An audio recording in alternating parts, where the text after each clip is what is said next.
I'll be a bad girl this time, Eden McBride said to her best friend. I was a good girl for 24 years, followed all the rules, saved myself for the right guy, and what on earth do I have to show for it? A broken engagement 1 month before what was supposed to be the happiest day of my life. So what do you want to do? Cassandra asked, and Eden blinked. Well, she pushed up her glasses and bit her lower lip shyly. I'll give my first time to this guy. Oh my God, her friends screamed in unison because the guy Eden pointed was super hot. He was good-looking enough to have walked straight out of a fashion magazine. Do you know who he is? Cassandra was so surprised. He's Liam Anderson, a motorsport driver, heir to the Anderson Logistics. He throws the craziest parties and has a 3-month rule. He never dates anyone longer than 3 months. He is a player, Eden. Who cares? Eden stares at the man. I just want to sleep with the hottest. She hiccuped her way from the bar to the dance floor, determined to seduce him. But another woman, a Barbie look-alike, dressed in the tightest, shortest, blackest, latest dress, was trying to call dibs on him. He's with me, Eden slurred as she propped herself between the two. Barbie looked ready to murder her with her glacial stan as she sized her up, her collagen-pumped lips curling with distaste. Yeah, Liam chuckled. His cheeks and ears matched his flame hair. I'm with her. Your loss. Barbie flicked her long blonde extensions over her shoulder and pranced off, vanishing in the herd of vacant-eyed zombies swaying to the music. Thanks, Liam said with a smile. You saved my life. A slow jam came on, and Eden threw herself in Liam's arm. It was really bold for her. Let's dance, princess. But Liam even pulled her close, his arms wrapped around her waist possessively. Eden, acutely aware of his every movement as they moved to the music, tried to ignore the tingling awareness rushing through her body at his touch. Tried being the operative word. So, what's your name, princess? He lowered his head, their foreheads touching lightly. Her brain screamed at her not to get excited as his 5 o'clock shadow grazed her cheek, sending her quivering despite the warmth in the room. Eden. She hung her arms around his neck, taking him in. With his thick, wavy red hair, Liam reminded her of Will Halstead from Chicago Med, one of her favorite TV shows. He was too damn fine for his own good, and if she carried on clinging to him, it was only a matter of time before she jumped straight from the pan and into the fire. Other than dancing with random strangers, why are you here tonight? She asked, suddenly curious about him. Crush was an okay nightclub for mere mortals like her, but she imagined filthy rich gods like him have private clubs, where only black cards and 8-figure bank balances allowed you access. Liam looked like an 8-figure bank balance type of guy. From his woodsy cologne tinged with the faint whiff of expensive bourbon, to the dark, slim-fit jeans he paired with a denim button-down shirt and custom-made sneakers. They had to be, because she's never seen them on anyone before. Celebrating my last night of freedom, he murmured. Of course, Eden thought. It explained his entourage of Calvin Klein models. It was his bachelor party. She instantly felt terrible for being rude to him earlier. If she was celebrating her last night as a single woman, she wouldn't want to waste half of it waiting in the queue. Are you happy? She asked on his chest. Should I congratulate you? Liam laughed in her hair. Not really, but it is what it is. How about you? I'm here to forget. She looked up, her heart jumping to her throat when she caught the intense look in his eyes. If he carried on staring at her like that, like she's the only woman in the room, she might forget her heartbreak and sadness. Forget what? He asked, searching her face as if the meaning behind her words was written there. Everything. Eden smiled tearfully. She wanted to forget that she had to call 100 guests to let them know it was okay to use their wedding invitations as toilet paper, because there wasn't going to be a wedding. He wanted to forget her cheating fiancé. Make me forget, please? She didn't know what she was asking for until Liam gently lifted her chin and his mouth descended on hers in a fiery kiss. For a breathless few minutes, all she was aware of was this moment, his arms around her waist, pressing her close to him as he drove her to the brink of insanity with his tongue and lips. She leaned in, craving more of him, wanting all the warmth from his body. He had a swimmer's body, firm and taut in all the right places, and she liked it. She could see herself with him. He'd make a good rebound guy. "Did you forget?" Liam asked, his voice hoarse, his ocean eyes stormy with yearning when they came up for air. "Almost," Eden replied breathlessly. He excited and scared her all at once, because she knew she was about to make what was undoubtedly her biggest mistake yet. But having spent the first 24 years of her life coloring within the lines, with nothing to show for it except a broken engagement, for once she wanted to be a little reckless. Liam grabbed her hand and led her out of Crush. She quickly texted her friends while they waited for the valet to bring his Lamborghini around. He held the passenger door for her and helped her with the seatbelt. Scared and oddly exhilarated, her body buzzed with anticipation for what lay ahead. She vaguely made out the familiar streets as they zoomed through Rock Castle and headed to a private estate, safely tucked away from commoners like her, behind boom gates and an army of guards stationed at the security booth.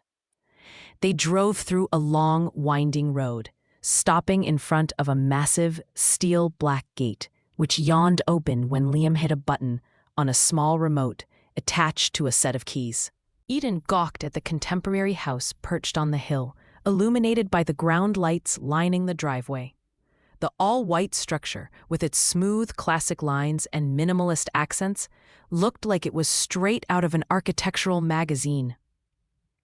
A butler and a line of servants, dressed in their crisp black and white uniforms, came out to greet them. "Mr. Anderson, should we prepare dinner, sir?"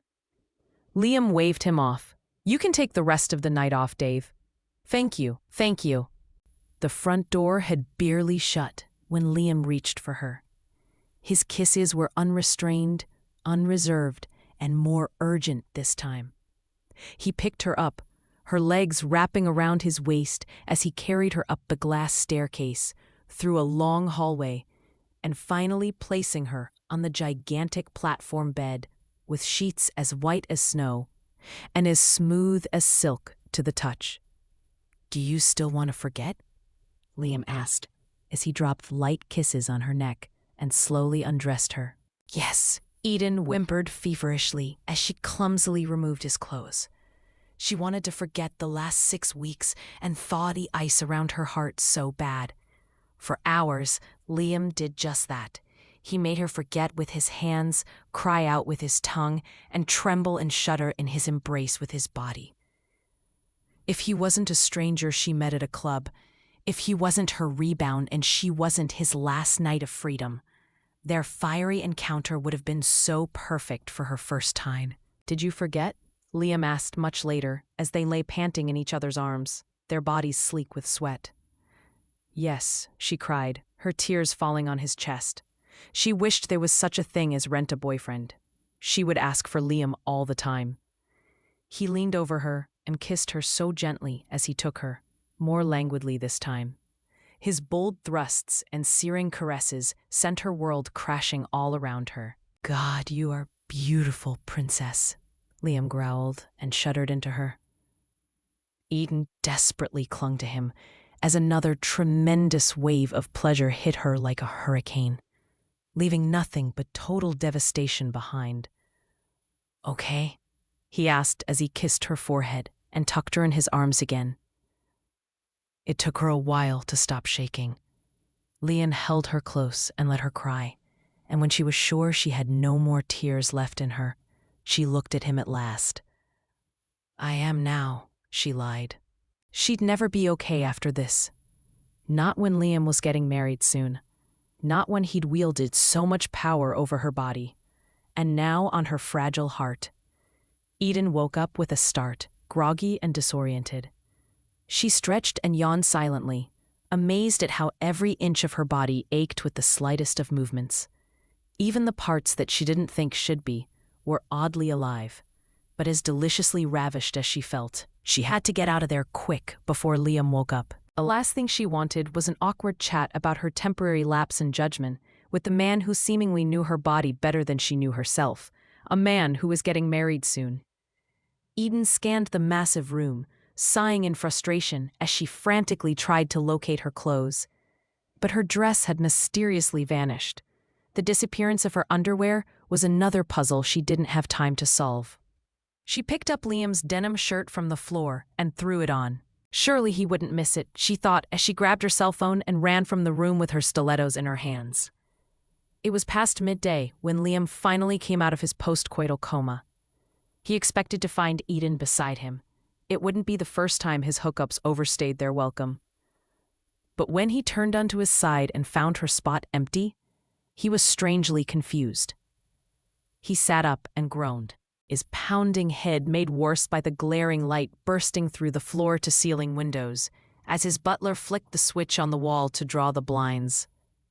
"Christ, Dave, do you mind?" "I'm sorry, sir. You have been summoned to the house. Your father wants to see you immediately." "Tell him I can't see him today." Liam groaned as he gladly accepted the hangover cure and 2 aspirins. He had a feeling he'd need something stronger than an aspirin if his father has his way. "He needs you home in an hour," Dave said and turned to leave. Liam stalked him. "Handle Eden for me." "She's gone already, sir." "What do you mean gone?" Liam asked, stunned by his butler's announcement. "Exactly that, sir." "Did she cause a scene?" "They always did. He wouldn't be surprised if Eden had too." "No, sir. She seemed eager to leave. She practically ran out of the house. If it were up to her, she would have left in an Uber." "That makes no sense," Liam shook his head. He didn't usually bring women home. His life on the track kept him busy enough. But the ones he did, and especially after they find out what he does, he always had to make them leave. Sometimes security had to step in too. "Are you sure it was Eden? Brown hair, petite, cute, this short?" he asked, describing Eden and demonstrating her height with his hand. Dave nodded. Liam was sure there's some miscommunication between him and the butler. He held out his hand for his robe, baffled by this turn of events. He threw it on and slipped out of bed. He padded downstairs, checking the living room and dining area. When he didn't find Eden, he stepped onto the patio, convinced she's lazing in the heated pool. But there was no sign of the mousy librarian anywhere, and it blew his mind. He didn't see it coming, Eden sneaking off while he slept. He should have been happy that she'd saved him the trouble of making awkward small talk after a hookup, but he wasn't. Maybe because she didn't strike him as someone who'd up and leave, not with that temper, and the bold way she came on to him. He'd expected her to start thinking their one-time, never-to-be-repeated experience could lead to a more permanent solution. And to let her down gently, he'd already resolved to take her shopping, let her choose the shiniest diamond necklace she can find, and drop her off at her duplex somewhere. She had one-bedroom duplex vibes all over her. "Who on earth does she think she is?" Liam fumed as he retraced his steps back to the master bedroom. The idea that a woman who was way below his league in looks and wealth saw it fit to use him as a bed partner and walk out on him filled him with anger he's never known before. He sat on the edge of the bed and thought back to last night. Admittedly, it wasn't the best night he ever had, but he loved the way she'd responded to him. It was crazy to think they'd just met, but her body knew him. She came alive at his touch, and he liked the way she had moaned out his name like no woman ever had. She seemed happy to be in his arms, so for her to run off without so much as a thank you or a goodbye was soul-crushing to say the least. He felt used and oddly betrayed. 2 emotions he never thought he'd feel after a hookup. Dave came back with more stunning revelations as he placed Eden's clothes on the bed. "She left these." "Whoa, was she in such a hurry to get away from me she left bare?" Liam was almost shouting now. Who was this woman? But more importantly, was his lovemaking so terrible she couldn't even wait to at least throw on some clothes before she left? At that moment, Liam felt vulnerable and a little insecure. No woman had ever snuck off like this after spending a night with him. "No, sir, she was in your shirt and her coat," Dave explained. "Mrs. Stone washed her clothes after she left." Liam breathed a sigh of relief at Dave's words. At least he wasn't so terrible. She didn't run off bare. But, he glared at the older man. She left in my shirt, you say? Dave nodded and excused himself, and Liam shook his head. She was bold, this Eden. No matter what you do, I need her to present in front of me within 3 days, Liam ordered.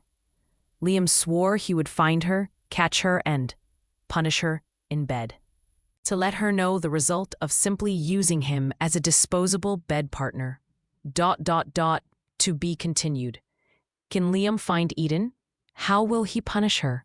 Can Eden start a new life after being cheated by her ex?